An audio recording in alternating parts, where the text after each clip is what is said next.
Assalamualaikum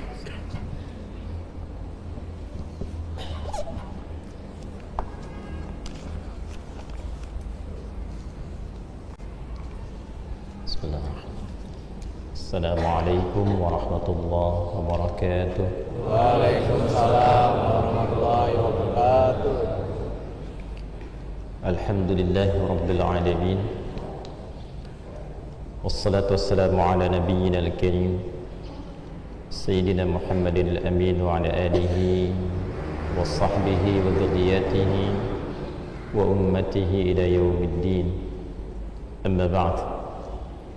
فيا عباد الله أحباب الله وأحباب رسوله صلى الله عليه وسلم أوصي نفسي وإياكم بتقوى الله فقد فاز المتقون فلا تموتن إلا وأنتم مسلمون فقال تعالى يا أيها الذين آمنوا اتقوا الله حق تقاته ولا تموتن إلا وأنتم مسلمون. Jemaah sekalian, alhamdulillah kita masih diberikan kesempatan, kekuatan dan kemampuan untuk menunaikan salat subuh berjamaah di Masjid Al-Azhar di Jakaparma ini. Semoga salat yang telah kita tunaikan berkenan diterima oleh Allah Subhanahu wa taala. Semoga zikir dan doa-doa yang kita panjatkan berkenan mendapatkan pengambulan terbaik di sisi Allah Subhanahu wa taala. Sekedar mengingatkan bahwa imam tadi khususnya di rakaat pertama membaca surat Shad dari ayat 82 sampai dengan ayat 86. Ada pesan mendalam dari rangkaian ayat ini yang penting kemudian kita pahami dan kita terapkan dalam kehidupan, bahwa perjalanan kehidupan itu tidak luput dengan ujian, tantangan, godaan, cobaan. Dan di antara tantangan terbesar dalam hidup itu adalah kemampuan kita untuk bisa mengendalikan nafsu guna menepis berbagai macam provokasi yang disampaikan oleh setan. Sebab deklarasi pertama setan sebelum kakek moyang kita Adam alaihissalam turun ke bumi, itu deklarasi pertamanya adalah mengganggu seluruh anak cucu keturunan Adam. Sampai saking kuatnya tekad yang ia tetapkan itu, sampai ia berkata di situ menggunakan lamnya untuk penguatan dan nun taukidnya taukid tsaqilah, menguat. Jadi di bahasa Arab itu kalau ingin menekankan sesuatu dan memberikan satu motivasi yang kuat, energinya disalurkan sepenuhnya, itu biasanya ujungnya ditutup dengan nun taukid tsaqilah. Ada nun, dia bertasydid, harakatnya fathah. Yang khafifah itu nun, kemudian kasrah di atasnya. Ya, fala ughwiyannahum, lamnya untuk menguatkan, kemudian nun taukid tsaqilah di akhirnya untuk menunjukkan bahwa dia betul-betul serius, energinya dia pusatkan gitu sepenuhnya. Tapi yang menarik begini, di saat yang sama di ayat ke-83-nya itu ada pernyataan yang cukup menarik, dan ini menjadi rahmat Allah Subhanahu wa taala untuk memberikan satu alat penangkal bagi kita dalam menepis berbagai macam godaan dan provokasi setan dari lisan iblis itu sendiri. Illa ibadaka minhumul mukhlasin, ayat 83-nya. Nah, nanti keterkaitan dengan tafsirnya, kalau kita menerapkan metode sibak, keterkaitan ayat ini dengan ayat sebelumnya, atau juga nanti lihaq, keterkaitan ayat ini dengan ayat setelahnya. Kalau tarik mundur sebelumnya, kita lihat Quran surah ke-15 Al-Hijr di ayat ke-40, kita temukan pernyataan yang serupa tapi sifatnya menjadi taukid penguat. Illa ibadaka minhumul mukhlasin. Kecuali ada satu golongan yang tidak mampu ditembus oleh iblis. Dan iblis sendiri mengatakan akan ada potensi digoda dari depan, dari belakang, dari kanan, dari kiri, dari semua arah yang umumnya dikerjakan oleh manusia. Kalau maju kan ke depan Pak ya, mundur ke belakang kan, ya, geser kanan atau kiri, nggak ada orang bergerak ke atas gitu, ya. Kalau dikubur di bawah, kalau kembali kemudian selesai, roh naik, selesai kan? Maka di semua bagian sisi yang kita lalui dalam beraktivitas, itu setan mengatakan dia hadir. Tapi ada satu yang tidak bisa ditembus, yaitu golongan orang-orang mukhlas, yang diberikan oleh Allah anugerah kelapangan hatinya, yang menautkan segala sesuatu perilaku dan bagian kehidupannya dengan menggantungkan dirinya kepada Allah saja. Maksud sederhananya begini, seseorang yang membangun hubungan dekat dengan Allah, kemudian dari kedekatannya itu terjadilah anugerah yang Allah berikan kepadanya berupa seperti benteng, ya, perisai yang menghalangi iblis dan seluruh keturunannya berupa setan untuk sekedar menggoda atau memberikan provokasi kepadanya. Enggak tembus, bahasa singkatnya begitu, ya, tidak tembus. Ada satu golongan yang tak tembus aku goda. Siapa dia? Adalah orang yang dianugerahi keikhlasan pada setiap perilakunya. Mukhlas. Ada mukhlas, ada mukhlis, itu berbeda. Mukhlis orang berusaha ikhlas.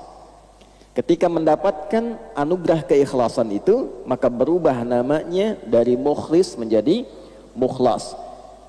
Bagaimana sampai ke tahap itu? Nah, itu tidak mungkin sampai ke tahap itu kecuali dengan berlatih melalui jalannya, disebut dengan ibadah namanya. Oleh karena itu kalimat mukhlas dan mukhlis itu disatukan dengan ibadah. Illa ibadaka minhumul mukhlasin. Ibad jamak dari kata abdun, orang yang berupaya terus meningkatkan ibadahnya. Tunggalnya disebut dengan abdun, jamaknya disebut dengan ibadun. Jelas ya? Mukhlis juga begitu. Karena mukhlis sifatnya usaha, maka yang disandingkan dengan mukhlis kata kerja. Kalau sudah berhasil kata benda. Seakan-akan begini, kalau engkau masih berlatih, terus tingkatkan ibadahmu sampai sifat ikhlas itu menjadi sifat bagi dirimu. Kalau sudah memiliki, maka orangnya yang disebutkan. Kalau baru berlatih, pekerjaannya yang ditampilkan. Oleh karena itu ketika kita temukan kata mukhlis dalam bentuk jama', mukhlasin, mukhlisin, kita temukan di Quran surah 98 Al-Bayyinah misalnya di ayat kelima, wa ma umiru illa liya'budullaha mukhlishina lahuddin. Kata kerja bentuknya. Dan tidaklah mereka diperintahkan kecuali untuk menjadikan seluruh kegiatannya sebagai ibadah yang disertai usaha untuk ikhlas di dalamnya. Nah, jadi ternyata ibadah itu tidak dibatasi dalam ritual saja. Di rumah tangga itu ibadah. Jadi suami yang ikhlas, ya. Jadi istri yang ikhlas, jadi ayah yang ikhlas, jadi anak yang ikhlas. Definisinya sederhana, menjadikan semua tujuan berkegiatan karena Allah. Itu caranya. Nah, coba bapak ibu menyekolahkan anak itu supaya pintar atau supaya Allah ridho? Coba, kalau supaya Allah ridho, disekolahkan di mana? Di sekolahnya diajarkan tidak cara mengenal Allah? Diajarkan sholat tidak? Diajarkan baca Quran tidak? Bagaimana Anda mengatakan Anda ikhlas menyekolahkan anak sementara anak itu ditempatkan di tempat yang tidak memberikan ia fasilitas untuk mengenal Allah? Itu akan dihisab, ya? Jadi jangan salahkan anak, kalau sudah dewasa dia juga kebingungan. Bahkan saat ada orang yang meninggal, orang tuanya tidak mampu menyolatkannya, akhirnya meng-hire orang lain untuk menyolatkan. Jangan salahkan anak dulu, kalau dia tumbuh dewasa dia sulit baca Quran. Coba dilihat di mana disekolahkan, apa yang dia pelajari. Nah, jadi jangan batasi definisi ibadah itu pada yang ritual, karena implementasi dari hasil ibadah ritual itu, tanda keberhasilan ibadah ritual itu terletak kepada perilaku yang ditampilkan setelah ibadah, sifat sosialnya. Kita barusan sholat, apa keberhasilan sholat itu? Bukan hanya sempurna rukunnya, kesempurnaan rukun itu dibuktikan dengan tanda-tanda keberhasilan sholat yang ditampakkan lewat perilaku setelah sholat. Inna sholata tanha 'anil fahsya wal munkar. Jadi berlatih ikhlas itu di semua aspek kehidupan, supaya kita merasakan feel dalam hati kita tersambung dengan Allah. Kalau sudah terkoneksi itu enak sekali ya. Ada musibah yang diingat pertama Allah. Tidak mungkin saya mengalami ini kalau Allah tidak tetapkan. Pasti ada hikmahnya, pasti selesai. Inna ma'al usri yusra, la yukallifullahu nafsan illa wus'aha. Kalau dapat jabatan pun begitu rasanya. Oh, ini Allah mengizinkan saya dapat promosi, apa yang diinginkan oleh Allah di sini? Belajar. Nah, itu sudah mukhlas, tinggal dijaga. Ya, kalau dijaga sampai dengan meninggal, insya Allah ada anugerah-anugerah besar yang kemudian bisa kita dapatkan. Ya. Kalau yang rakaat kedua tidak perlu saya jelaskan, karena itu diantara surat paling favorit selain An-Nas ya. Tadi kan bacanya Al-Asr. Ya. Itu kurang lebih maksud saya menyampaikan dengan membuka itu dulu, supaya kita bisa merasakan kenikmatan lebih dalam menunaikan sholat berjamaah. Jadi begitu salam kita bisa evaluasi diri. Oh, jadi kalau selama ini ada perbuatan yang kurang baik, berarti belum niat ibadahnya sempurna. Berarti pendekatan kepada Allahnya yang kurang. Kalau ada masalah nggak pernah tuntas, padahal harta sudah melimpah, kedudukan tinggi, berarti yang kurang bukan dunia, yang kurang pendekatan kepada Allahnya. Karena itulah ketika orang-orang seperti ini ingin kembali kepada Allah, menariknya di Al-Quran disebut dengan nama yang sama dengan orang yang sedang ibadah. Jadi orang taubat dari dosa sebesar apapun, ketika dia taubat, itu disifati oleh Al-Quran sedang ibadah, Pak. Itulah dahsyatnya ketika Allah memberikan anugerah. Itu dengan nama yang sama dengan orang yang sedang berdoa, dengan nama yang sama dengan orang yang sedang menunaikan sholat, namanya sama-sama ibad. Buka Quran surah ke-39 misalnya, di ayat ke-53, Az-Zumar ayat 53. Qul ya ibadiyalladzina asrafu ala anfusihim la taqnatu min rahmatillah innallaha yaghfirudz dzunuba jami'a. Muhammad sallallahu alaihi wasallam katakan dan viralkan pada seluruh hamba-hambaku yang merasa telah berlumur dosa pada dirinya, yang merasa telah berbuat banyak maksiat dan dosa, bahkan seakan menyimpulkan ini rasanya sulit mendapat rahmat Allah, kayaknya nggak mungkin ke surga. Maka turun ayat ini dengan mengatakan la taqnatu min rahmatillah. Jangan engkau menyimpulkan demikian, jangan berputus asa dengan rahmat Allah. Innallaha, tegaskan pada hatimu, pada dirimu yang paling dalam, jangan pernah ragu. Sungguh aku tegaskan, Allah itu, kata Allah, yaghfirudz dzunuba jami'a, akan selalu membuka peluang untuk mengampuni seluruh dosa-dosa yang pernah engkau kerjakan, agar engkau menjadi lebih baik, asal engkau mau koreksi diri dan menjadi pribadi yang lebih baik di masa depan. Itu disamakan teman-teman sekalian, Bapak Ibu, namanya disamakan dengan orang yang sedang menunaikan amal soleh. Jadi bertobat dari amal salah itu disamakan dengan orang yang sedang mengerjakan amal soleh, sama-sama ibad. Kalau sedang berdoa kan disebutnya ibad juga. Insya Allah 2 bulan lagi Ramadan, semoga kita disampaikan ke Ramadan dalam keadaan yang baik ya. Ayat puasa itu kan 183 sampai 187, satu rangkaian. Di 186-nya itu ayat tentang doa. Wa idza sa'alaka ibadi anni fa inni qarib. Dirangkaikan di ayat puasa karena umumnya orang saat masuk Ramadan banyak berdoa. Ya kan? Dan itu sifat bagi orang soleh kan, berdoa. Jadi orang yang sedang berdoa, menunaikan amal soleh, itu disamakan namanya dengan orang yang telah berbuat salah dan dia bertobat. Jadi tobat itu amal soleh, ada pahalanya. Seperti kita mengerjakan yang ma'ruf, meninggalkan yang mungkar pun ada pahalanya. Mengerjakan yang soleh, meninggalkan yang salah, sama-sama berpahala.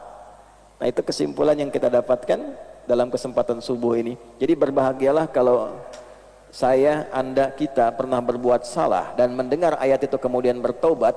Bukan hanya tobatnya yang berpotensi diterima, tapi pahala juga dituliskan. Betapa sayangnya Allah kepada kita.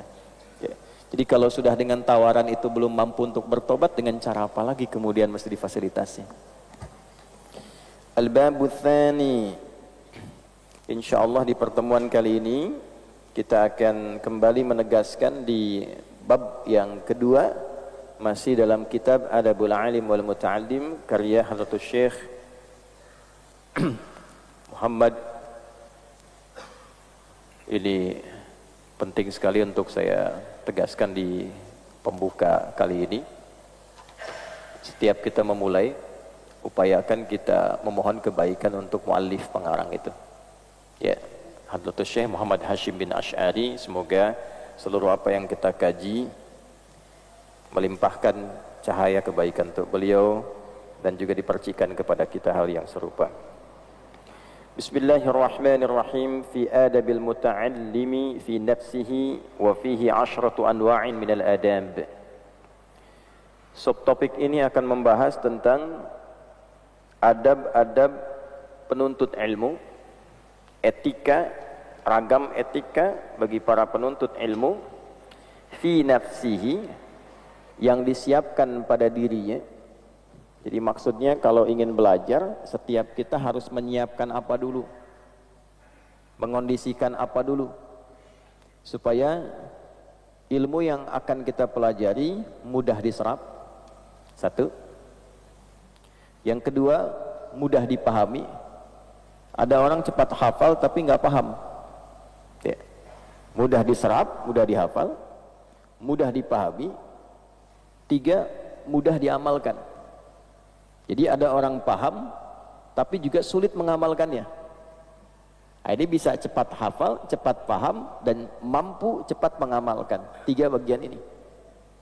Nah, dulu para ulama kita itu dilatih bahkan oleh Nabi SAW sejak era sahabat. Bersamaan dengan mereka menuntut ilmu itu, diajarkan kesiapan-kesiapan diri untuk menerima ilmu. Sehingga Anda bisa cek hampir semua komentar para sahabat yang belajar dari Nabi SAW, komentarnya itu selalu tiga bagian ini. Kami belajar ilmu, adab, dan amal bersamaan. Misal, hadis-hadis tentang riwayat Al-Quran, seperti hadis yang didokumentasikan oleh Imam Al-Bukhari di dalam kitab sahihnya nomor hadis 5027. Itu sanadnya tersambung kepada Abu Abdurrahman dan tersambung lagi kepada Utsman bin Affan radhiyallahu taala anhu. Abu Abdurrahman As-Sulami itu generasi tabi'in, tidak ketemu Nabi. Belajarnya dari salah satunya Utsman bin Affan, Ali bin Abi Thalib, dan hampir 20 kalangan sahabat yang mereka itu langsung belajar dari Nabi. Apa kata Abu Abdurrahman As-Sulami? Kata beliau begini, akhadhtul Qur'ana an aqwamin. Saya itu belajar Quran secara bersanad, talaqi, kepada segolongan sahabat, bukan satu dua orang. Tidak pernah aku belajar dari mereka melampaui 5 ayat, paling banyak itu ke 10 ayat. Maka kami belajar bacaannya, kami menghafalkan ayatnya dan mengamalkan isinya. Setelah mampu mengamalkan isinya, baru berpindah kepada ayat berikutnya. Komentar terakhirnya, maka kami belajar Quran, ilmu, dan amal secara bersamaan. Jadi dulu, orang kalau belajar satu ayat itu dalam Al-Quranul Karim, karena siap dirinya menerima Quran, sudah kokoh jiwanya menerima Quran, itu bukan sekedar ayatnya dibacakan, masuk pada dirinya, dia hafal, tidak. Terdorong dirinya untuk paham. Ini apa maksud ayat ini? Setelah paham, itu segera mengamalkan. Makanya para sahabat tuh paling senang kalau ada ayat turun. Begitu ayat turun, perkataan pertama mereka, sami'na wa ata'na.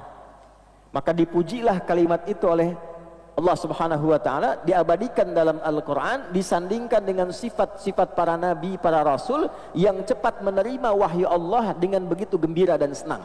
Sekalipun mereka ini bukan nabi dan rasul. Tapi karena cintanya pada rasul, cintanya pada ayat Al-Qur'an, begitu ayat turun, itu mereka mengatakan sami'na wa ata'na. Coba di ayat 285 di surah Al-Baqarah. Amanar rasulu bima unzila ilaihi min rabbihi wal mu'minun. Terus kan? Kullun amana billahi wa malaikatihi. Kemudian terus la nufarriqu baina ahadim wa qalu sami'na. Ayat-ayat yang diturunkan dalam konteks ini kepada Nabi Muhammad sallallahu alaihi wasallam, Nabi menerima dengan gembira, Nabi menerima dengan senang. Orang-orang yang ikut dengan Nabi, yang cinta dengan Nabi, yang senang dengan Nabi, yang ingin mengikuti petunjuk Nabi, wal mu'minun, dilekatkan pakai waw athaf. Begitu pula rasa yang dirasakan oleh orang-orang beriman. Jadi orang beriman itu seharusnya ketika menerima ilmu, menerima Quran, itu hatinya lapang dan senang. Saking lapangnya dia mengatakan, sami'na, kami dengar, wa ata'na, kami taati. Itu enggak mudah, Pak, Bu, mendapatkan level itu. Jadi ketika ayatnya turun, saking gembiranya, sami'na, kami dengar ya Allah, wa ata'na, kami akan langsung taati. Enggak mudah itu. Ya, sekarang kan ada perantara tuh. Sebelum wa ata'na, nanyaina dulu. Sami'na wa nanyaina. Kami dengar, kami klarifikasi dulu. Kenapa ayatnya begitu ya? Kan? Kenapa perintahnya harus begitu? Kenapa subuh 2 rakaat? Nah, karena hatinya belum siap. Ya, kalau ilmu nggak ada masalah. Anda bertanya karena ingin tahu untuk menambah pengetahuan, tidak ada masalah. Tapi ketika turun ayat hanya untuk diperdebatkan, itu persoalan, tidak berujung. Nah, oleh karena itu penting bagi setiap penuntut ilmu itu menyiapkan dirinya, menyiapkan hatinya, menyiapkan akalnya, sehingga ketika ilmu disampaikan, keberkahannya luas. Bukan hanya pandai untuk dihafal, tapi juga mudah untuk dipahami dan diamalkan dalam kehidupan. Sahabat Kiai Hasyim Al-Asy'ari itu ada Kiai Haji Ahmad Dahlan. Beliau pernah mengajarkan surat Al-Ma'un, singkat dan padat. Itu sebelum mengajar Bapak Ibu sekalian, itu sudah menyiapkan harta terbaiknya, ada di kantongnya. Kemudian begitu menjelaskan tafsirnya Al-Ma'un ini, itu langsung mengeluarkan uang yang ada di kantongnya, barang-barang terbaiknya untuk dipraktekkan sesuai dengan kandungan ayat dan suratnya. Ara'aital ladzi yukadzibu biddin fadzalika alladzi yad'ul yatim wa la yahuddu ala ta'amil miskin fawailul lil alladzina hum an salatihim alladzina hum wa yamna'unal ma'un wa yamna'unal ma'un, dan enggan memberi, share, berbagi dengan apa yang paling berguna. Maka beliau mengeluarkan yang paling berguna di kantongnya, langsung kemudian disiapkan, dibagikan sesuai dengan spirit ayatnya. Dari situlah lahir panti asuhan, dari situ lahir sekolah, dari satu ayat. Anda bayangkan, dulu ngajinya begitu. Nah, kita kehilangan itu. Ya ayyuhalladzina amanu la yasraq qaumin qaum. Hei orang-orang beriman, jangan saling mencela. Buktinya banyak mencela. La yaghtab ba'dukum ba'dha, jangan banyak bikin hoax. Bikin hoax juga. Nah, berarti ada yang kurang itu. Padahal ayatnya hafal. Qul huwallahu ahad, tapi bisa mengatakan di lisannya semua agama sama, menuju pada Tuhan yang sama, cuma caranya beda-beda. Ayatnya hafal, tapi tidak berkah. Ya, tapi tidak berkah. Berarti ada yang keliru. Pintar iya, tapi berkah belum tentu. Nah, untuk itu, dalam rangka menyiapkan hati, jiwa dan pikiran kita supaya benar menerima ilmu, maka para ulama merumuskan petunjuk-petunjuk Nabi. Dilihat di ayat, dilihat dalam hadis, dikumpulkan itu menjadi panduan yang bersanad dari sejak dulu, diterima dari sahabat, sahabat menyampaikan pada tabi'in, tabi'in, tabi'ut tabi'in, terus alhamdulillahnya para ulama mengumpulkan itu dalam buku yang mereka kemudian tuliskan, disampaikan kepada kita. Di antara buku yang sampai ke kita dikarang oleh ulama kita, inilah kitab Adabul Alim wal muta'allim. Termasuk banyak kitab-kitab lainnya. Nah, wa fihi asyratu anwa'in minal adab, dan di dalam penyiapan diri ini ada 10 tahapan, ada 10 panduan terkait dengan adab menyiapkan diri sebelum kita menuntut ilmu. Nanti dicek kira-kira sampai hari ini kita belajar yang ke-10 ini ada berapa di antaranya yang sudah melekat pada diri kita. 10 ini ada, maka ilmu mudah diserap. Bahkan yang paling dahsyat, Pak, diberikan kemampuan oleh Allah untuk menangkap sesuatu, boleh jadi sebelum itu disampaikan.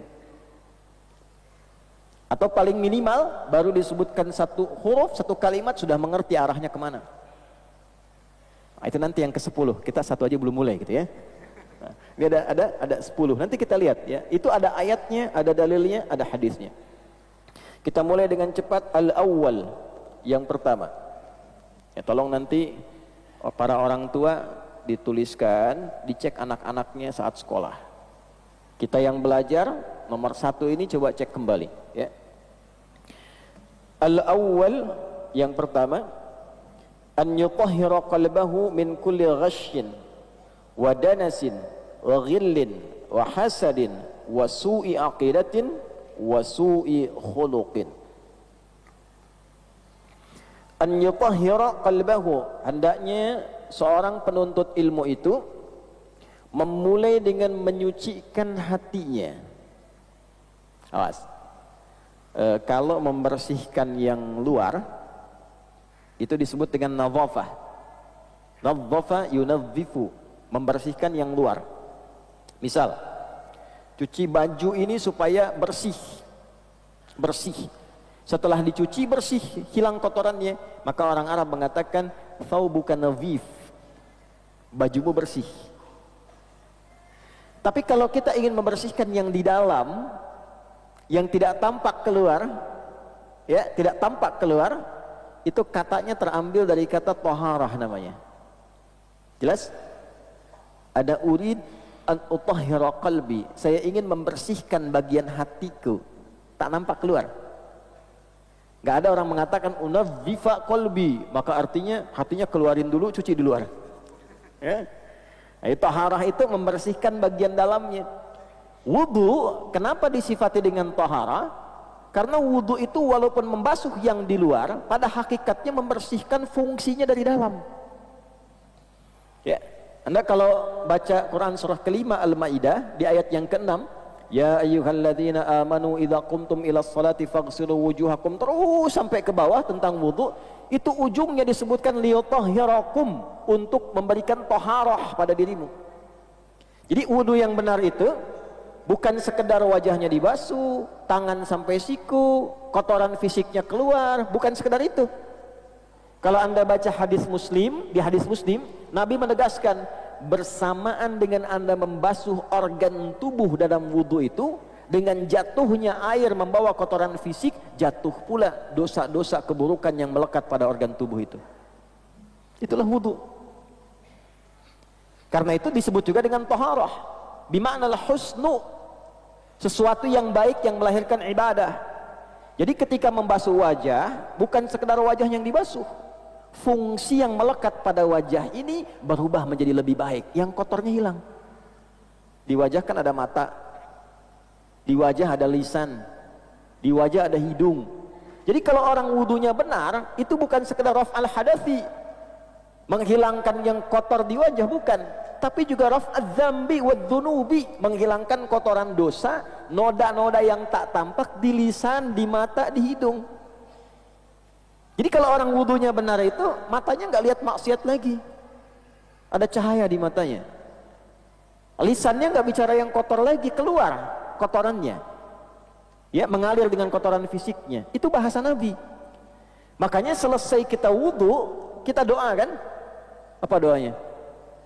Asyhadu an la ilaha illallah wa asyhadu anna Muhammadan sallallahu alaihi wasallam. Kemudian Allahumma ja'alni minat tawabin waj'alni minal mutatahhirin waj'alni min ibadikas sholihin. Tauhid dulu untuk menunjukkan penjagaan iman kita, cara bertauhidnya seperti diajarkan Nabi, wudunya seperti diajarkan Nabi, lalu doa. Allahumma ja'alni, ya Allah jadikan aku dengan wudu ini minat tawabin, termasuk golongan orang taubat. Anda baru wudu, kenapa doanya taubat? Tuh. Sampai situ gak? Karena hakikat wudu itu menghilangkan sesuatu yang kotor. Kotor secara fungsi, ini lisan kotor. Maka saat wudu taubat, bukan hanya membuang apa yang ada di mulut, kotoran fisik. Itu kotoran-kotoran non fisik keluar, taubat kita. Makanya ulama sambil mengajarkan, mempraktekkan hadis yang disampaikan Nabi, sambil mengajarkan saat kumur-kumur, ya Allah jadikan lisan ini lisan yang baik, lisan sidqin fil awwalin wal akhirin. Di hati kita sampaikan itu, minta wajahnya wajah yang baik, tangannya mengerjakan yang baik-baik. Kemarin saya sampaikan di Jakarta, kenapa di ayat Quran itu tangan disebutkan sampai ke siku. Wa aydiyakum ilal marafiq, wa aydiyakum, tanganmu sampai siku. Ila di situ lidilalati ala nihayah, menunjukkan ke ujung, awal ke ujung, basuh dari sini ke sini. Kalau Anda basuh dari sini ke sini pun sah wudunya, tapi dari segi mana afdolnya dari sini ke sini. Untuk menunjukkan apa? Untuk menunjukkan bahwa organ tangan yang biasa digunakan oleh manusia dan seringkali berbuat salah dengan organ itu, ini dari sini, sini. Anda bikin status di Instagram kan pakai ini, bukan pakai ini, huh? Ya kan? Nah, sampai ke situ memahaminya. Ya, nah, karena kajian saya disertasi itu yang terakhir itu menganalisis bahasa Al-Quran 30 juz, dari tafsir 30 juz. Nah, itu indah sekali. Ya. Nah, semuanya keterkaitan. Jadi begitu selesai kita berwudu, kita bertobat. Makanya orang yang benar wudunya pasti terjaga dari maksiat. Kenapa Nabi SAW mengatakan jaga wudu, jaga wudu, jaga wudu? Intinya dengan wudu yang benar itu menjaga kita dari maksiat. Latihan awalnya nahan batal, ya kan? Ditahan supaya nggak batal.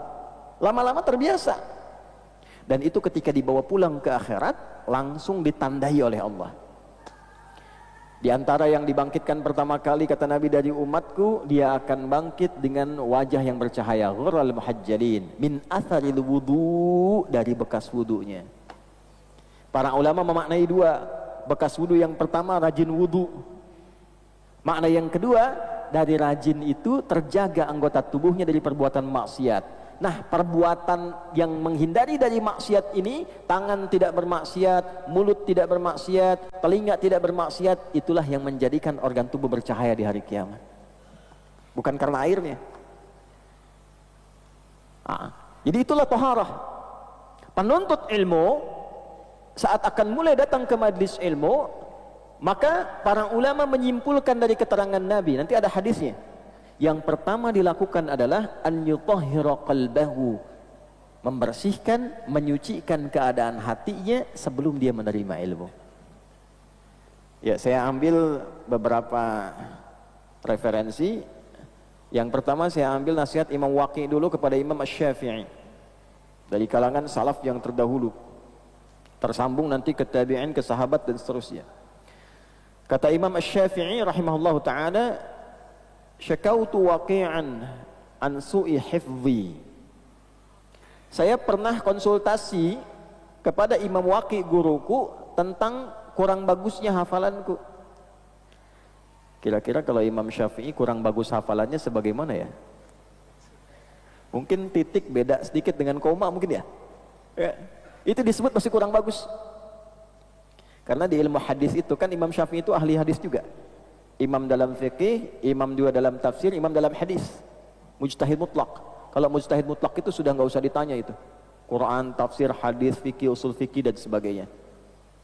Ya, di ilmu hadis itu kalau ada lupa sedikit aja, nanti turun kualitasnya. Ya, itu nanti tanda yang kedua dari 5 syarat hadis sahih. Mattasala isnaduhu binaqlil adid dhabiti anil adid dhabiti min ghairi syudzudin wala illatin qadihah. Syarat hadis sahih itu 5.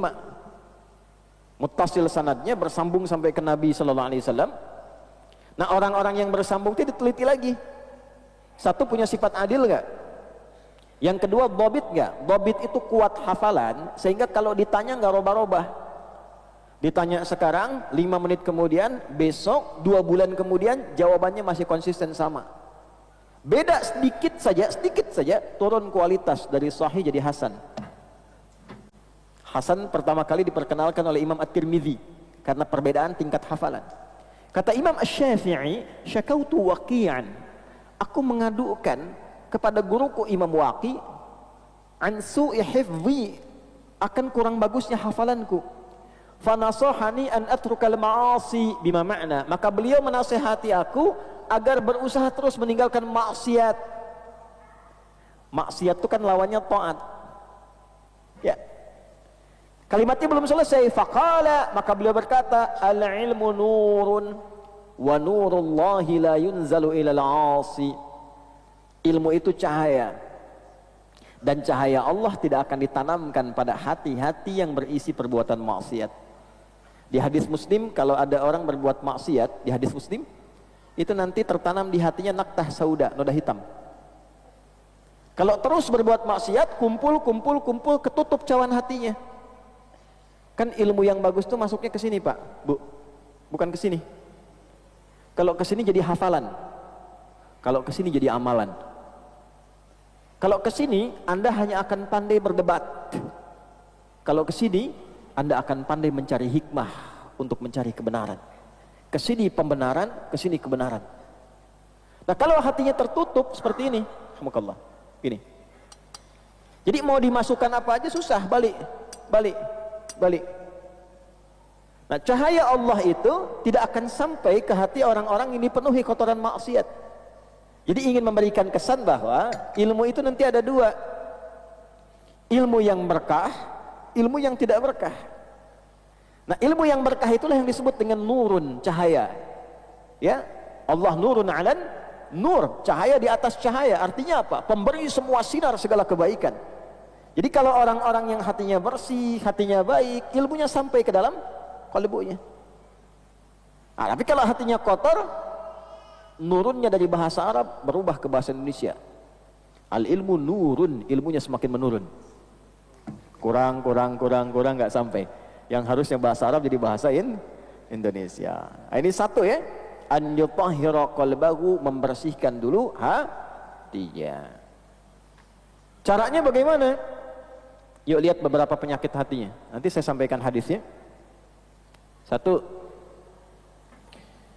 Min kulli ghashin, dari keadaan hati yang menipu. Kok bisa menipu tuh bagaimana ya?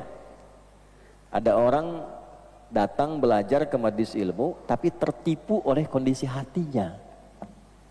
Fisiknya kayak fokus, melihat, mencatat, merekam gitu ya.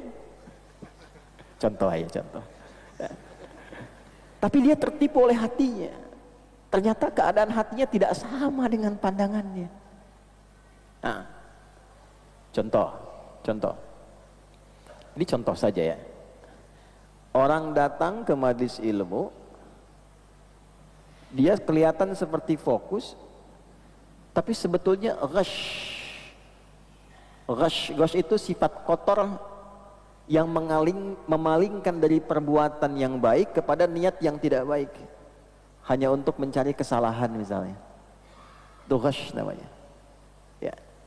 Atau sengaja mengajukan pertanyaan, ditulis, dibacakan hanya untuk dia tahu nih pendapatnya akan begini, kemudian dia coba ambil dan dia adu-adukan dengan orang lain. Itu ghash namanya. Ya, sekarang tidak di majelis ilmu pun, majelis ilmu yang online tuh bisa ditemukan begitu. Ya, motivasi dilihat sampai penuh tuh, 2 jam ceramah diperhatiin, tapi untuk nyari aja kira-kira kesalahannya ada di mana gitu. Itu ghash namanya. Nah, itu nggak akan berkah itu. Alih-alih dapat pahala, ya itu ngumpulkan dosa. Yang paling bahaya kalau sudah menyebar, nah itu sulit kemudian untuk meralatnya. Itu nggak akan berkah ilmunya. Nah, makanya tipikal orang-orang yang seperti ini, ya berpenyakit di dalam hatinya, itu kalau kemudian sampai pada jiwanya terakumulasi, terus-terusan akan begitu, sulit disadarkannya itu. Terus. Nah, kecuali ada taharatul qalbi. Ini ghash, penyakit yang pertama. Ini mesti hati-hati nih. Mesti hati-hati. Ya. Karena itu para ulama kita mengajarkan prinsip pertama dalam setiap kitab hadis yaitu bersihnya niat. Ya. Anda kalau buka Sahih Al-Bukhari, topik pertamanya itu sebetulnya Bad'ul Wahyi, kitab Bad'ul Wahyi, bermulanya wahyu, legalitas untuk nabi, tapi dibukanya dengan bab niat. An Abi Hafsin Umar bin Khattab radhiyallahu taala anhu qala Rasulullah sallallahu alaihi wasallam innamal a'malu bin wa innamal likulli imri'in ma nawa. Semua perbuatan kita itu bergantung niatnya. Apa yang kita hasilkan itulah yang diniatkan dalam hatinya. Jadi kalau di kolbunya itu ada ghash, perbuatan kotor, sifat kotor yang menipu keadaan dirinya, menipu perilakunya, itulah yang didapatkannya. Jadi walaupun kelihatannya fokus di majelis ilmu, dia mencatat, dia melihat, dia menganalisis, tapi niatnya hanya untuk mencari kesalahan, yang didapatkannya itu aja. Nah, jadi alih-alih yang diraih hikmah, yang didapatkannya fitnah. Itu bisa terjadi. Nah, itu udah diingatkan ya. Kalau Mbah Hashim ini ditarik ke belakang, ya 100 tahun ke belakang, kurang lebih 1 abad, Nabi kan 15 abad ke belakang. Jadi Nabi sudah mengingatkan kepada kita semua, para penuntut ilmu, dan itu nanti didokumentasikan oleh Imam Al-Bukhari di topik ketiga di kitab sahihnya. Kitab Bad'ul Wahyi, Kitabul Iman, Kitabul Ilmi, kitab nomor 3. Tentang tata cara bagaimana belajar dengan baik dan berkah. Tuh, salah satunya ini. Jelas ya? Oh, hati-hati nih, hati-hati yang ngaji. Makanya sering saya katakan kepada teman-teman, kalau Anda mengaji dengan saya hanya untuk mengumpulkan dalil guna berdebat dengan orang lain, maka saya berlepas diri dari Anda. Tujuan yang tidak baik. Ngaji itu buat meningkatkan iman supaya dekat dengan Allah, tambah pengetahuan supaya dengan ilmu itu kita nyaman beribadah. Itu poinnya. Kemudian wadanas, perbuatan dosa. Danas itu nanti banyak bentuknya. Ya. Kelihatan seperti orang mau ngaji, pakai peci, pakai baju koko, padahal ngintip-ngintip jamaah. Mana yang potensi sendalnya bagus tuh? Hah? Makanya seringkali ada pengajian, tiba-tiba ibu-ibu kehilangan handphone, ya kan? Dompetnya hilang gitu. Ya karena yang dituju bukan ilmunya, yang dituju niat kotornya itu. Nah, maka yang seperti itu sulit untuk mendapatkan keberkahan. Walaupun dengar, tapi nggak sampai, karena tujuannya bukan itu. Kecuali kalau Allah berkehendak lain, menuntun ia untuk bertobat. Ya, menuntun ia untuk bertobat. Nah inilah pentingnya pengajar pun mesti ikhlas. Kan sebelum kita bahas ini, kita bahas yang gurunya kan. Jadi kalau gurunya benar, gurunya ikhlas, gurunya baik dalam menyampaikan ilmu itu, pelaku maksiat pun kalau datang untuk maksiat itu bisa tobat. Karena keikhlasan guru dalam menyampaikan. Ya, tapi kalau gurunya sama-sama cari dunia, ya muridnya cari sendal, gurunya cari amplop, ya udah, connect gitu. Ya, paham sampai sini ya? Nah itu danas. Makanya diantara doa iftitah ada 12 doa iftitah. Bisa dibaca dalam keadaan singkat, baca yang pendek, bisa menengah, bisa yang panjang. Di antara doa iftitah yang tersambung pada sanadnya pada sahabat Abu Hurairah, didokumentasikan oleh Imam Al-Bukhari dalam kitab sahihnya, itu ada kalimat danas di dalamnya, termasuk hadis Muslim. Ya. Jadi selain wajjahtu, selain Allahu Akbar kabira, ada Allahumma ba'id baini wa baina khataayaya kama yunaqqa thawbul abyadu minad. Nah, ya Allah, jauhkan aku dengan perbuatan salah, maksiat yang aku kerjakan sejauh-jauhnya, dan bersihkan seperti pakaian dibersihkan dari noda. Ada orang datang ke majlis ilmu dengan noda di hatinya. Ini hati-hati, hati-hati ya. Wa ghillin, hatinya terbelenggu sifat karena kurang baik kepada saudaranya. Kalau tadi kepada guru, ini kepada teman. Ya, saya pengen datang hanya untuk sekedar menjatuhkan teman, mendebat teman, ya, cari dalil-dalil supaya bisa menjatuhkan orang, supaya ribut dengan teman. iri hati dengan teman. Makanya ada doa di dalam Al-Quran, wala taj'al fi qulubina ghillan lilladzina amanu. Ya Allah, jangan sampai dalam hatiku ada ghil kepada orang beriman. Rasa-rasa nggak baik, pengen jatuhkan orang, merasa paling hebat sendiri, paling benar sendiri. Ini ghil namanya. Ada orang ngajinya nggak berhasil, ngaji tapi setelah ngaji jatuhkan orang. Itu ada ghil dalam hatinya. Jadi ngaji, setelah dia ngaji merasa yang paling benar sendiri, yang lain salah semua. Kalau nggak sesuai dengan parameter dia itu salah. Nah, ini ghil namanya. Sampai terjadi hubungan tidak baik sesama manusia. Ya. Yang paling bahaya suami istri itu. Ibu ngaji, ibunya yang ngaji, suami baru pulang dari kantor. Pulang ke rumah suami jadi bid'ah. Papa bid'ah ya? Ah, papa kan Asep bukan bid'ah. Ini pelan-pelan. Berarti ada niatnya yang tidak tepat, kondisi hatinya yang tidak baik. Dicek lagi. Ya akhi, ngaji itu membuat kita selain lebih dekat dengan Allah, memperbaiki akhlak kita jadi lebih mulia. Itu standarnya itu. Kalau Anda kaji di Quran 6236 ayat kurang lebih, itu 500 ayat yang bicara tentang ibadah. 500 ayat. Selebihnya itu tentang akhlak, interaksi kehidupan kita. 60.000 hadis yang didokumentasikan oleh para ulama, 5.000-nya bicara tentang ibadah, 55.000-nya itu tentang terapan ibadah, hubungan dengan manusia, terapan-terapan dalam kehidupan, hubungan dengan alam semesta, dengan hewan, dengan tumbuhan. Dan suksesnya orang ibadah ritual itu terletak kepada implementasi akhlaknya. Salat tanha anil fahsya wal munkar, puasa pada takwanya, haji pada takwanya. Poinnya.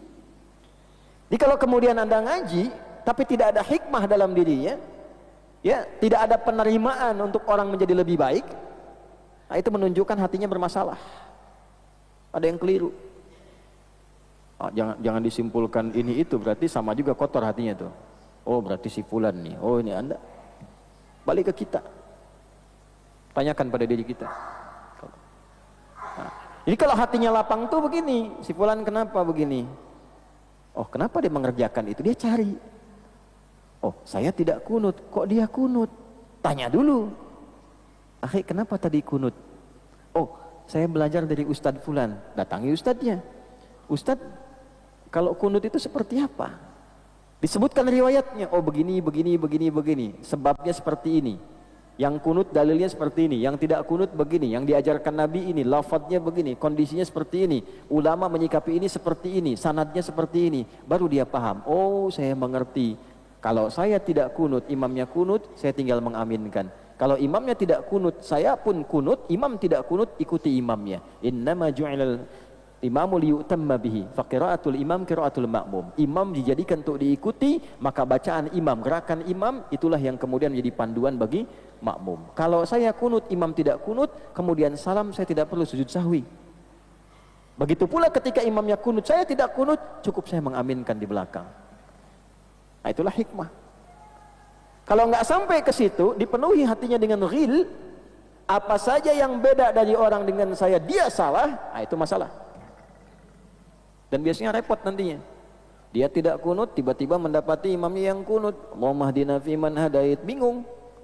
Di hatinya dijawab, karena hatinya ada ghil tadi, dijawab di hatinya bid'ah gitu. Nah, itu yang repot. Ya. Jelas sampai sini? Baik. Jadi ini bukan masalah dalam konteks kehidupan kita, apakah Muhammadiyah tidak kunut, NU kunut, atau yang lainnya, bukan masalah itu. Ya, atau juga harakah-harakah atau yang lainnya, bukan. Ini kembali kepada diri kita. Jadi nggak mungkin ilmu itu bersih sampai kepada diri kita dan bagus tanpa kondisi hati yang baik.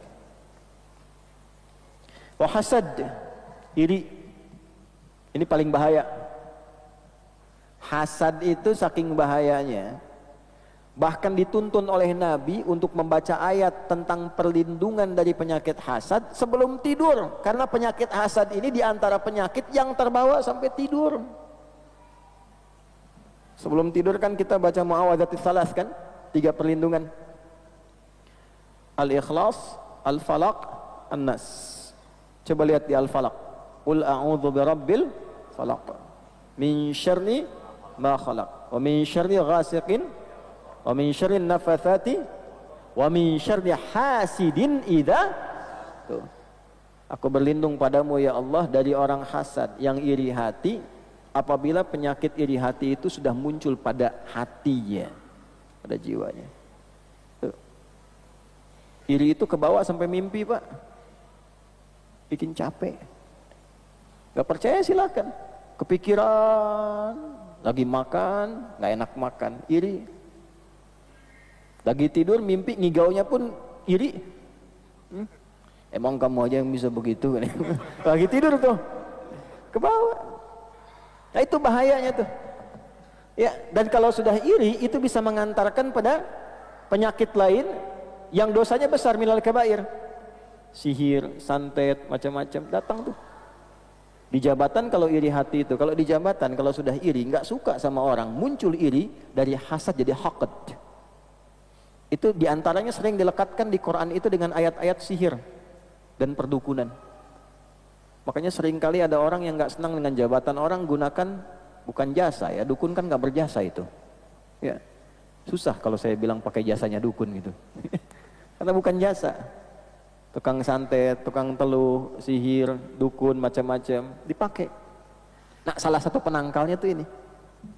Dan harus yakin, la yuflihus sahiru haitsu ata. Kalau kita yakin, kita terkoneksi dengan Allah dari sisi manapun gak akan bisa tembus hal-hal semacam itu. Jelas ya? Hasad ini. Nah, hasad dalam ilmu itu paling bahaya. Paling bahaya. Seperti halnya bahaya guru yang hasad, murid yang hasad pun bahaya.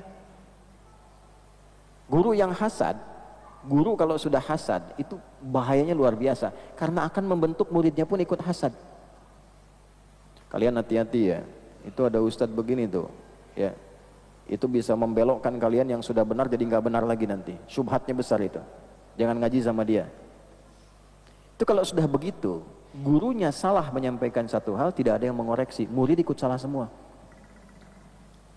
Paham? Ini bahaya. Guru bagus, murid hasad, bahaya juga. Kenapa? Karena kalau terbentuk pada muridnya, dia menyimpulkan sebelum dia memahami. Ngaji yuk ke ustadz, ustadz bid'ah itu. Lihat aja belum, kenal aja belum, dengar aja belum, sudah bid'ah duluan. Hasad. Saya pernah sampaikan di sini bulan lalu kan, ada seorang murid ngaji pada seorang syekh, terus dia lihat ada ustadz baru ngajar, kelihatannya bagus. Pamit pada syekhnya, saya ingin belajar pada ustadz itu sejenak. Kata syekhnya luar biasa, belajarlah sama dia. Nah, itu guru yang lapang. Baru belajar sehari, balik lagi. Loh, kok balik lagi? Bid'ah katanya. Gurunya marah. Balik dulu sana. Jangan ambil kesimpulan engkau baru datang langsung bilang bid'ah. Balik sana, ya. Nanti sepekan baru kesini lagi. Sepekan nggak ada. 2 pekan nggak ada. 3 pekan nggak ada. 2-3 bulan baru balik lagi. Kok kemana aja? Ternyata sunnah juga. Ternyata ikut Nabi juga, ternyata bagus juga katanya. Nah itu. Nah, jadi kalau hatinya bersih, dengar aja dulu. Lihat dulu, kan kita punya standar. Ya. Perbedaan itu satu hal yang fitrah terjadi. Tapi jangan sampai perbuatan dari hal yang beda tadi, jangan sampai perbedaan itu kemudian melahirkan sesuatu yang justru dibenci. Beda itu biasa. Tinggal lihat dalilnya. Lihat ketentuannya. Oh yang ini seperti ini dalilnya. Yang tidak ada dalilnya kita sepakat tinggalkan. Tapi jangan sampai perbedaan dari dalil itu membuat kemudian hubungan jadi tidak baik. Justru keluar dari nilai-nilai keislaman. Islam datang itu kan membuat silaturahim menyatu. Kenapa ini terpecah? Coba lihat. Kok bisa sama-sama ngaji tapi saling mencela? Kok bisa ya? Bisa gak tunjukkan pada saya ayat yang mana yang dipakai itu? Hadis yang mana yang diamalkan? Ngaji, tapi sama-sama mencela. Saling menjatuhkan, mencari kesalahan. Padahal kita punya ayat fatabayyanu, saling duduk sama-sama. koreksi diri, mengecek. Ini kok yang ada berbantah-bantah, saling tuduh, saling jatuhkan. Yang paling tidak elok itu sudah tidak punya kemampuan menyoal orang yang punya kemampuan. Ya. Dan itu dapat dukungan, itu kan luar biasa gitu. Ada yang kurang sehat itu. Ya, sakit berjamaah jadi akhirnya itu. Di sini kan babnya ini ya. Wasu'i aqidatin wasu'i khuluqin, dan keyakinan yang salah dan perilaku yang keliru. Tadi sudah kita terangkan, ya. Akidah itu di sini bukan akidah yang dimaksud Islam atau non-Islam, bukan. Dengan keyakinan yang keliru. Ada orang merasa kalau ngaji ke sini, misal kita bagi beberapa bagian, karena nanti di kitab ini pun setelah ini ada risalah Ahlus Sunnah wal Jamaah. Ya. Ngaji dengan keyakinan yang tidak tepat. Salah satu contohnya apa? Oh, saya pengen ngaji gini supaya bisa baca pikiran orang. Supaya bisa sekali kedip sampai di Purworejo. Saya ngaji begini supaya bisa jalan di atas sungai. Misal, akidah yang salah. Ngaji ya ngaji aja. Allah mau kasih apa ya terserah Allah, dasarkan kebutuhan. Kalau dikasih kemuliaan, kemuliaan tidak perlu ditampakkan dan tidak diniatkan. Ini niatnya bersih. Supaya dapat ilmu, supaya meningkatkan iman. Ketika Allah naikkan ilmu dan imannya, terserah mau dikasih kemuliaan apapun. Yarfa'illahu alladhina amanu minkum walladhina utul ilma darajat. Darajatnya terserah Allah, mau dikasih apapun. Apakah diberikan firasat yang kuat? Diberikan oleh Allah petunjuk, si fulan lagi gelisah begini. Datang seseorang kepada seorang mufti. Dia bertanya apakah ada taubat untuk seorang pembunuh. Kata mufti ini tidak ada taubat. Dia pergi lagi. Sekejap datang lagi yang satu. Dia bertanya apakah ada taubat bagi seorang pembunuh. Kata mufti ini ada. Orang bingung jemaah. Syekh, kenapa Anda jawab yang pertama tidak ada taubat, yang kedua ada taubat? Karena yang pertama saya lihat matanya, sorotnya begitu tajam. Ada aura kemarahan pada dirinya, tangannya itu menggenggam begini seakan menghunus pedang. Maka saya menduga, saya berfirasat dia akan berbuat sesuatu yang tidak baik. Saya cegah dia sebelum melakukan itu. Gak ada taubat. Yang kedua, dia datang dengan aura penyesalan yang dalam. Matanya sayu, tertunduk rapuh, tangannya lemas, seakan-akan dia telah melakukan perbuatan yang tidak bagus dan dia ingin kembali pada jalan yang baik. Maka saya katakan ada taubat bagi seorang pembunuh. Tuh. Mufti itu begitu. Makanya kalau nanya sama ustadz, yang penting-penting jangan via WA. Nggak kelihatan emojinya, ekspresinya. Kadang-kadang disamarkan padahal dia pelakunya. Itu kan? Biar kelihatan, kecuali ustadz-ustadz yang khusus yang memang mengerti keadaan. Ada yang dikasih anugerah demikian itu. Ya, milladunna ilma, dikasih satu ilmu oleh Allah dengan kondisi tertentu. Tapi kalaupun ada murid belajar, mendapatkan syekhnya punya keutamaan, jangan diniatkan seperti itu. Itu su'ul akidah. Ya. Nanti ujung-ujungnya kalau begitu konslet pada ujungnya. Yang penting sudah terkoneksi. Nah, sholatnya enggak. Kata Syekh Hashim nanti di kitab Risalah Ahlus Sunnah wal Jamaah, kalau Anda menemukan sosok yang mengatakan dan menyimpulkan hatinya sudah bersih, saking bersihnya terkoneksi dengan Allah sehingga nggak perlu sholat lagi. Ya, Pak Kiai ini sudah waktunya duhur, kenapa nggak sholat? Oh, Pak Kiai ini raganya di sini, jiwanya sedang sholat. Nah itu kata Kiai Hashim itu dolalah, itu bid'ah itu. Beliau yang bilang di kitabnya ini. Ya. Jadi kalau sudah meninggalkan syariat, syariat itu kan standar yang pokok. Kalau sudah nggak sholat, kelihatan nggak sholat itu pasti masalah. Nah, su'ul akidah itu, keyakinan yang tidak benar. Jelas? Nah nanti terapan yang paling sederhananya, yang tadi saya contohkan. Datang dengan su'ul adab, diantara su'ul adab apa su'ul akidah, dengan berkeyakinan bahwa ustadz itu sudah salah duluan, kiai itu sudah nggak benar duluan, belum nanya sudah menyimpulkan. Nah ini juga bahaya. Kemudian su' khuluq. Ya sudah, buruknya pekerti. Ya. Adabnya hilang. Kalau sudah khuluk ke perilaku ini, keterapan bagian tubuh. Nah biasanya ini tergantung budayanya masing-masing. Misal, kalau di Timur Tengah, syekh dengan murid itu keakrabannya ditandai dengan budayanya yang khusus. Misal, salamannya biasa, tapi kadang kepalanya dicium begini. Ya. Termasuk kalau ada orang tua yang sepuh misalnya, perempuan, kelihatannya soleh, bagus, anaknya baik, itu yang orang tuanya yang sudah sepuh, yang sudah tidak haid lagi, sudah menopause, mohon maaf, yang sepuh, itu datang ulama itu bisa cium kepalanya begini. Di Timur Tengah itu sudah adat. Ya. Datang murid laki-laki, pengajar laki-laki, murid datang ke akraban. Ya. Salamannya mungkin biasa begini, tapi kepalanya bisa dicium, bisa dipeluk, bisa salaman sambil pipi kanan, pipi kiri, gitu kan? Itu tradisinya sebagai adab, khuluk. Di kita berbeda. Ada yang di kita itu ulama mengajarkan kita dengan adab yang luar biasa, dan itu punya sanad tersambung sampai ke Nabi. Salah satunya apa? Cium tangan. Itu diantara khuluk, adab, dan itu ada sanadnya. Nabi keluar dari masjid, para sahabat mengejar Nabi, kemudian mencium tangan Nabi sallallahu alaihi wasallam. Bukan karena konteks kemanusiaannya, bukan.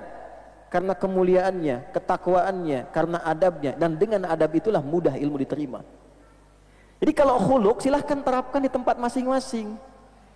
Anda ke Timur Tengah, ketemu Syekh Timur Tengah, cium tangan begini, dia tidak terbiasa. Dia akan katakan, jangan cium tangan begini, peluk aja. Karena adatnya begitu. Ya, di kita mungkin berbeda. Di kita berbeda. Begitu ketemu dengan guru misalnya, syekhnya, dia cium tangan, adabnya seperti itu. Nah, mesti belajar sampai ke situ. Saya ngeliat ada beberapa konten tuh yang tidak tepat. Adat di Timur Tengah dibawa diterapkan ke sini dalam konteks khuluk nggak sama. Sehingga menjadi suul adab. Ketemu kiai, ini orang ngaji juga belum pernah, baca Quran belum lancar, andalkan terjemahan. Ketemu dengan ulama yang sangat luar biasa, kiai besar dan sebagainya, salaman pengen begini. Anak kebayang nggak? Anak TK, anak SD diajarin salaman begini kepada orang tua yang di atasnya. Kan di adat kita tidak masuk. Al-adatul muhakkamah di usul fikihnya, tradisi itu menjadi hukum sepanjang dipandang baik oleh agama. Tuh. Syekh Sudes waktu ketemu seorang khattat, penulis mushaf Quran, itu tangannya dicium oleh beliau. Karena tangan itu digunakan untuk melayani Al-Quran. Sanadnya ada. Jadi jangan berdebat pada sesuatu yang remeh, yang tidak penting. Wah, ini nggak ada dari Nabi salaman begitu. Bukan mengkultuskan, itu adabnya kok. Khuluk. Jelas ya? Halo, kenapa pada diam begini? Ya? Jadi sanadnya ada, hadisnya ada, prakteknya ada, dan dilihat juga bagaimana kearifan lokalnya yang dibenarkan oleh agama. Jadi ini bukan perkara, agama tidak mengajarkan dunia. Bukan. Coba adat Timur Tengah, pakai di sini, belum tentu diterima. Ya, ada kiai ngajar, habis itu cium nenek-nenek di belakang, dihujat dia habis tuh. Ya kan? Kan nggak sama. Anda pakai sarung di sini ngaji, bagus. Pakai sarung di Libya sana, subuh-subuh itu disuitin sama orang. Karena cuma baru dua kategori, subuh-subuh pakai sarung. Yang satu baru nikah, yang kedua baru disunat. Ya kan? Nah, sama juga, kan tidak semua Anda pakai jubah. Bapak yang direktur Pak ya. Nanti besok hari Senin, Bapak ke kantor pakai jubah tuh. Penilaian pasti beda kan? Ya di Timur Tengah biasa, ke kantor pakai jubah, biasa. Ke pasar pakai jubah, biasa. Pakaiannya demikian. Sama juga ada adat-adat perilaku, masuk ke majelis ilmu bagaimana, ada yang diatur, ada yang sesuai tradisi yang dibenarkan oleh agama, itu nggak ada masalah. Ya, jadi anak kecil, anak-anak, bapak ibu ajarin aja, ajarin ke orang dewasa, salaman, anak ke ibunya cium tangan, ke bapaknya cium tangan, Ya, ketemu orang dewasa, cium tangan yang baik. Kami di sekolah dari KB diajarin tuh. Tangannya dua begini, pegang yang bagus, cium begini. Ya. Sebagai tanda penghormatan dan niatkan untuk menaati Allah dan Rasul melalui orang tua ini. Birrul walidain. Itulah adab. Ya. Oh, jamnya hilang jadi nggak kelihatan nih. Masih ada waktu. Masih ya, kita ambil 15 menit lagi ya. Liyasduha bidzalika liqabulil ilmi wa hifdhihi wal ittila' ala daqa'iqi ma'anihi wal fahmi di ghawamidhihi. Kenapa adab-adab ini penting dihadirkan sebelum belajar? Perhatikan dampaknya. Jika kita mampu mengadakan tampilan-tampilan tadi, membersihkan hati dari penyakit tadi, maka yang pertama liyasduha bidzalika liqabulil ilmi, supaya kita bisa memperbaiki hati dari awal untuk mudah menerima ilmu. Wa hifdhihi, mudah menghafalkannya. Jadi kalau masuk belajar dengan hati yang benar, hatinya bersih, bagus, tidak ada penyakit-penyakit seperti tadi, yang pertama dianugerahkan oleh Allah kemampuan untuk menyerap ilmu dengan cepat. Hafalnya mudah. Ternyata menghafal itu mudah, tidak susah. Saya ulangi, ternyata menghafal itu mudah, tidak susah. Kalau hatinya bersih. Kenapa anak-anak lebih cepat hafal dibanding orang dewasa? Karena hatinya bersih. Tuh. Bukan hanya karena mengukir, belajar di waktu kecil seperti mengukir di atas batu, belajar di waktu dewasa seperti mengukir di atas air, bukan hanya demikian. Karena banyak juga orang dewasa yang cepat hafal. Pernah terjadi, ini kisah nyata, ada anak muda menghafal Quran. Tetangganya seorang nenek. Neneknya duduk di kursi. Setiap dia menghafal kencang tuh, ngapal. Sudah berapa lama, nenek itu manggil. Kalau bahasa kita lah di Bekasi, jang ke dia, ya. Sini gitu kan. Kamu tuh lagi ngapain katanya, keras-keras dari, sudah lama saya perhatikan keras-keras. Sedang menghafal Quran nih, mau sampai kapan? Saya aja yang dengar sudah hafal, masa kamu yang baca belum hafal katanya. Saya saja yang dengar sudah hafal, masa kamu yang baca belum hafal? Anda kebayang nggak? Perkaranya apa? Hatinya bersih. Nah anak-anak ini nggak ada hasad sama siapa? Nggak ada anak kecil hasad, su'aqidah, su'khuluk. Dia nggak ada beban, main. Nggak kepikiran awal bulan akhir bulan tuh nggak mikirin tuh. Pokoknya minta aja Pak jalan-jalan, Pak mainan, dia bebas saja. Nah karena hatinya itu bersih, lepas pikirannya, apapun mudah dia tangkap. Yang paling gampang semua kosakata masuk Pak. Kan nggak pernah dilatih untuk bicara. Dia hanya dengar, lihat, ditiru, bisa. Nah perangkat itu, instrumen itu kan masih ada pada diri kita selama kita hidup. Kenapa kualitasnya bisa beda? Dulu waktu jadi anak-anak, kita kan pernah jadi anak-anak kan? Waktu jadi anak-anak kan kata-kata apa saja kan kita serap kan? Kosakata, perilaku, nirunya gampang. Sekarang kenapa jadi susah? Tadi apa ya? Saya lupa nih. Tadi loh, tuh kan? Barusan imam baca surat apa? Tuh. Ayat berapa? Alhamdulillah. Nah, benar niatnya itu. Nah ini, jadi bersihnya hati itu memudahkan kita menangkap sesuatu dengan cepat. Ya, ini mohon izin nanti saya sedikit berikan tambahan sedikit ya, bukan menambah ini karena tidak pantas kita menambahkan apa yang sudah dicantumkan ulama. Memberikan catatan untuk kita. Tambahan lagi, tolong pastikan semua yang dikonsumsi oleh kita itu halal.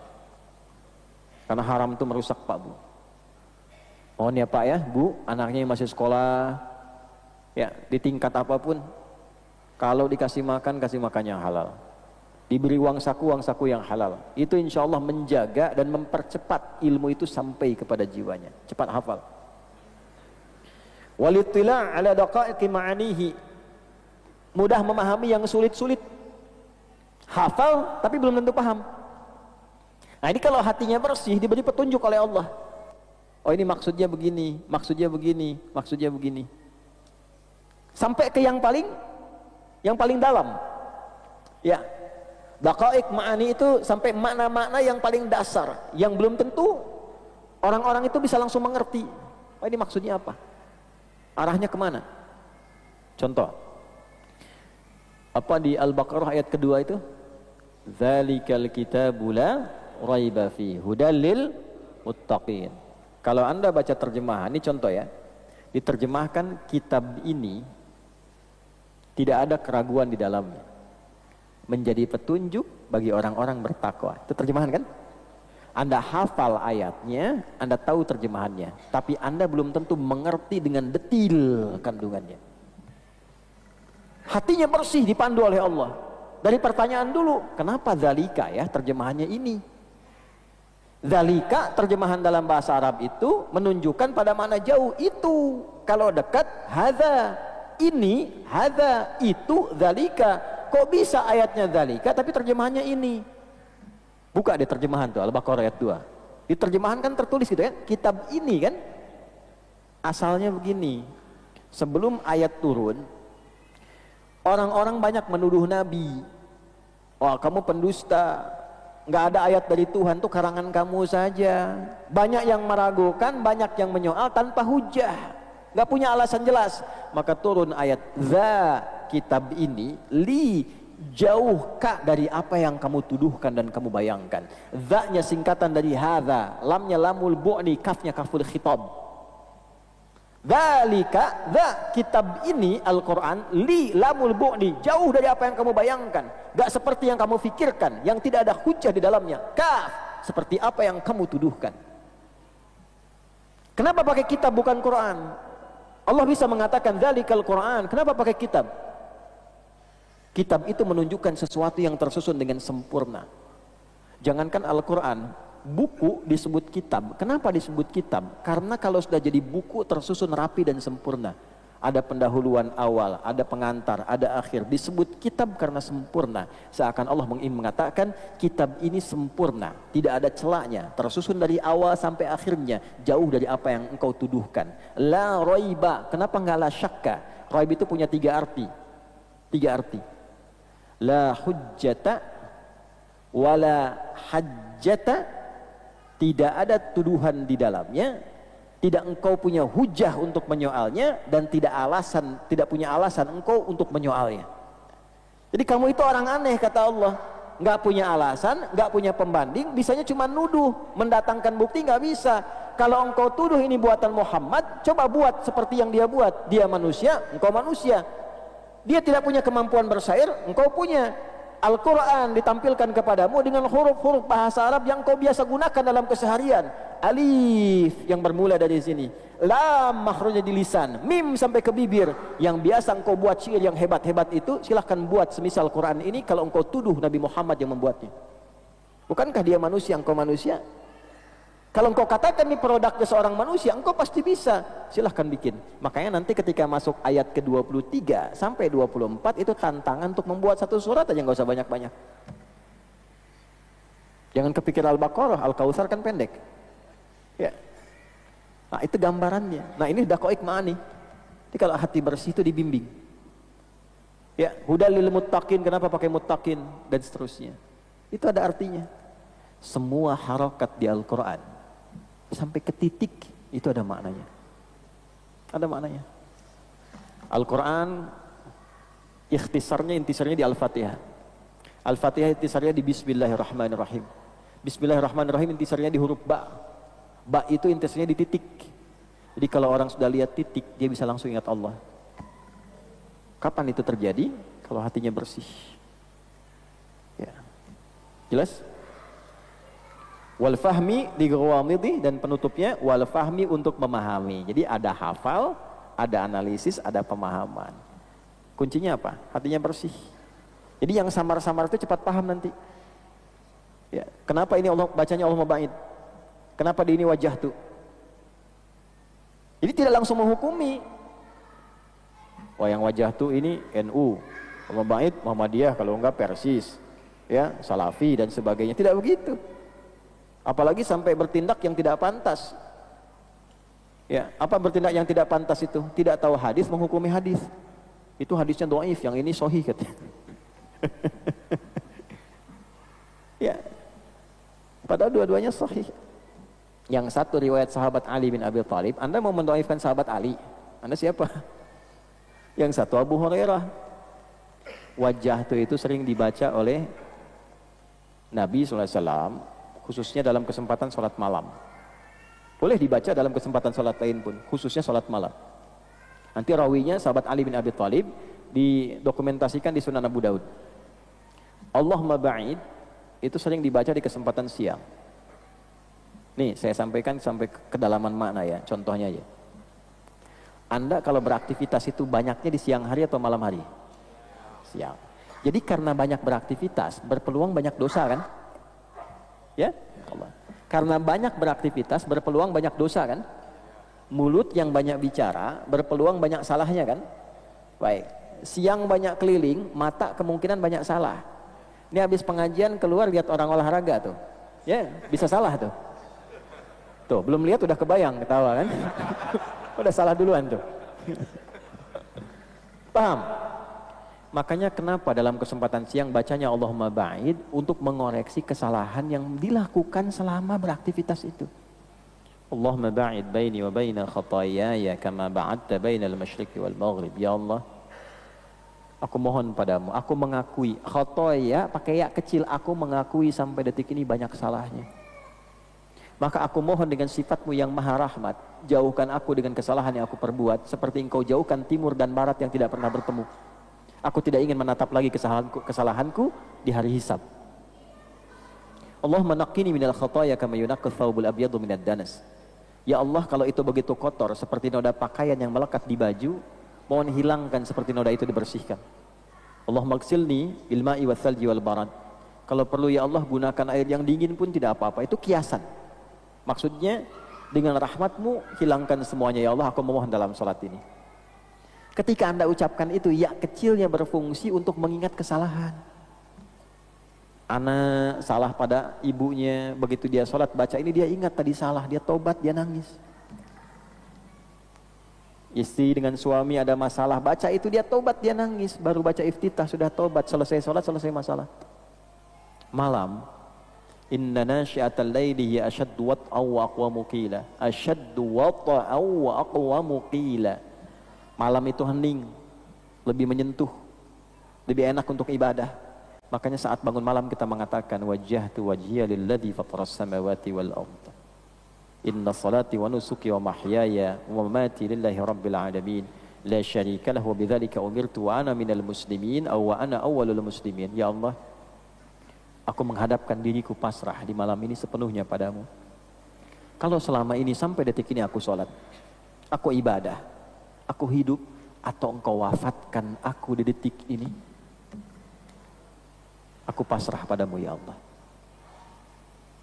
Mohon jadikan hidupku sampai wafatku sebagai hamba yang benar, dan kalaupun engkau beri kesempatan aku menjalani kehidupan setelah sholat ini, aku berjanji tidak akan pernah berbuat musyrik padamu, dan akan berjanji menjadi pribadi yang lebih baik lagi sebagai seorang muslim. Malam, karena hening. Nah, untuk mendapatkan itu, hati mesti bersih. Jadi perdebatannya bukan yang sahih, yang dhaif, yang sunnah, yang bid'ah, bukan. Di mana itu ditempatkan? Allahu Akbar kabira di mana ditempatkan?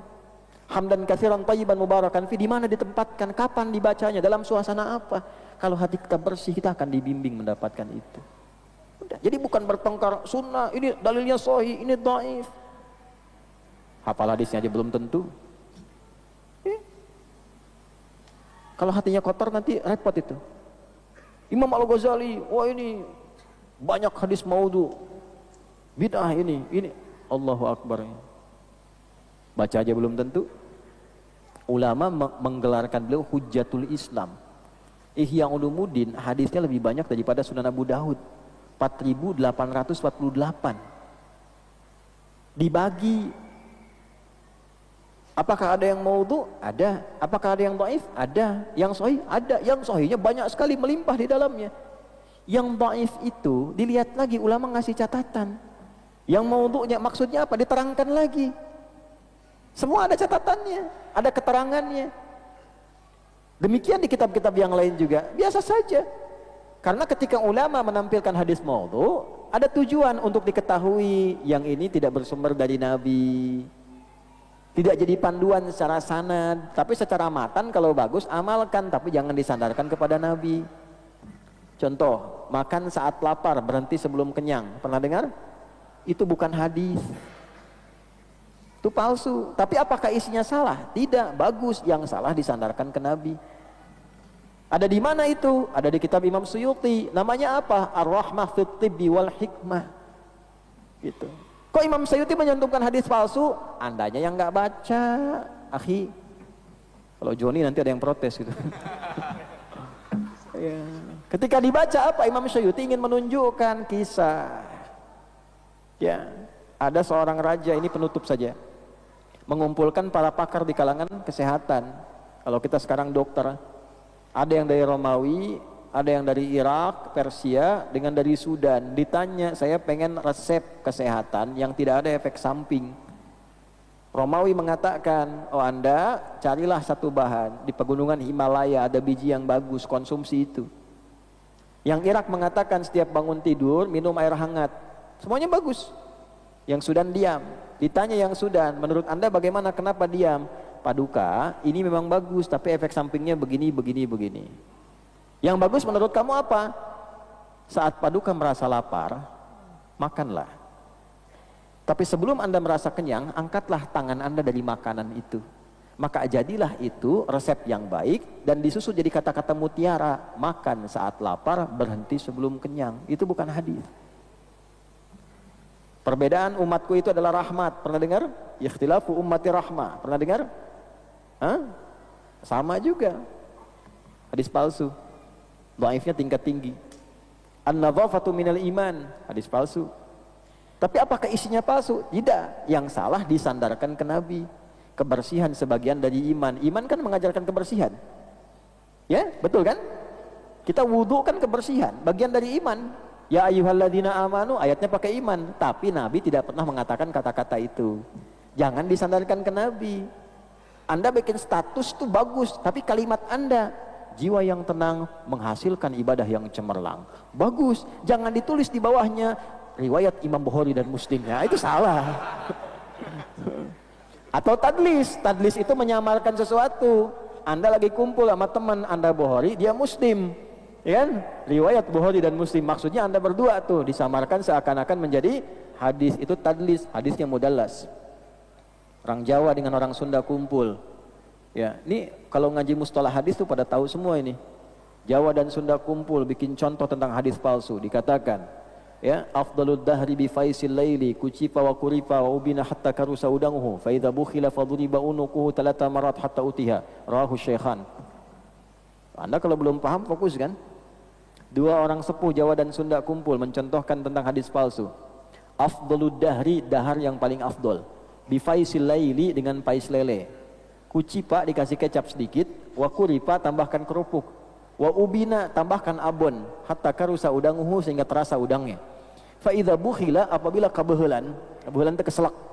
Faduriba unukuhu, pukulah punduknya, talata marat 3 kali, hatta utiha sampai dia muntah, utah. Rawahu Syaikhan, diriwayatkan oleh dua orang sepuh yang sedang duduk-duduk ini. Gitu ya. Maksudnya apa? Maksudnya riwayat-riwayat itu banyak bertebaran, untuk diteliti, ditampilkan mana, kandungan dan kewaspadaannya. Tapi setelah tahu itu, bukan untuk memperdebatkan sehingga memutus silaturahim. Tunjukkan hati kita bersih. Mudah-mudahan Allah merahmati kita, meridhai kita, memberikan jalan yang baik untuk kehidupan kita. Dan yang paling penting saling mendoakan. Jangan sampai keluar dari masjid ini membawa kondisi hati yang tidak baik. Pulang, perbaiki keadaan rumah tangga dengan baik, pulang, perbaiki keadaan hubungan sosial dengan baik, dan semoga Allah menjadikan kita termasuk golongan orang-orang baik. Allahumma taqabbal minna innaka antas sami'ul alim wa tub 'alaina innaka antat tawwabur rahim. Allahumma ati anfusana taqwaha wa zakkiha anta khairu man zakkaha anta waliyuha wa maulaha. Rabbana atina fid dunya hasanah wa fil akhirati hasanah wa qina adzaban nar. وصلى الله على سيدنا محمد وعلى آله وصحبه أجمعين وآخر دعوانا سبحانك اللهم ربنا وبحمدك Nashhadu an la ilaha illa anta nastaghfiruka wa natubu ilaik. Walhamdulillahi rabbil alamin. Assalamualaikum warahmatullahi wabarakatuh.